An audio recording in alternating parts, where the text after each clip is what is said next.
quotidien, j'écris des films, je réalise des films et le reste du temps, je passe beaucoup de temps à me promener avec ma chienne Toupie.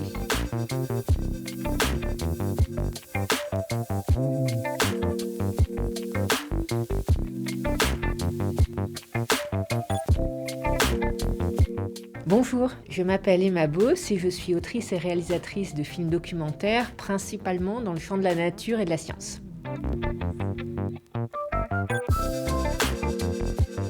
Je suis au festival cette année parce que j'ai le grand honneur d'être présidente du jury des films. Donc je vais pouvoir voir tous les films avec les autres membres du jury et délibérer pour donner les prix.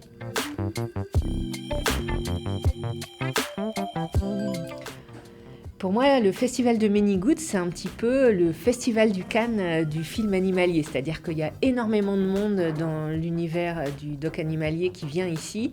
Et c'est toujours une grande chance de voir autant d'enthousiasme de la part du public.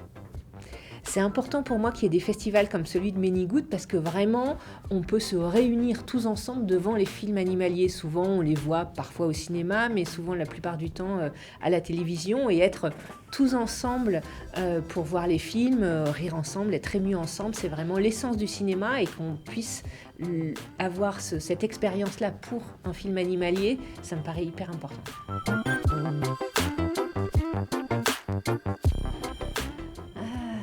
D'oiseaux et pourquoi alors j'aurais pu citer les mésanges, les macareux, les flamants roses, mais je pense que mon oiseau préféré, ça serait plutôt le corbeau.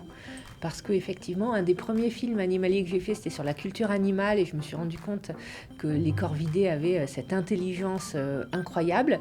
Et puis j'ai habité longtemps à Montmartre, au dernier étage, juste à côté du Sacré-Cœur. Et en fait, régulièrement, je retrouvais des os, parfois des bouts d'os de poulet, parfois des côtelettes, dans mon bac à fleurs, sur ma terrasse, au 6e étage à Montmartre. Et je me dis, mais qu'est-ce que c'est que ce truc ? Et en fait, je me suis rendu compte que c'était les corbeaux qui venaient enfouir leur collecte dans mon bac à fleurs à Montmartre. Et donc, je trouve que c'est vraiment rigolo de se dire que même dans la plus grande ville de France, on a ce rapport à la faune sauvage qui peut arriver jusque sous nos fenêtres.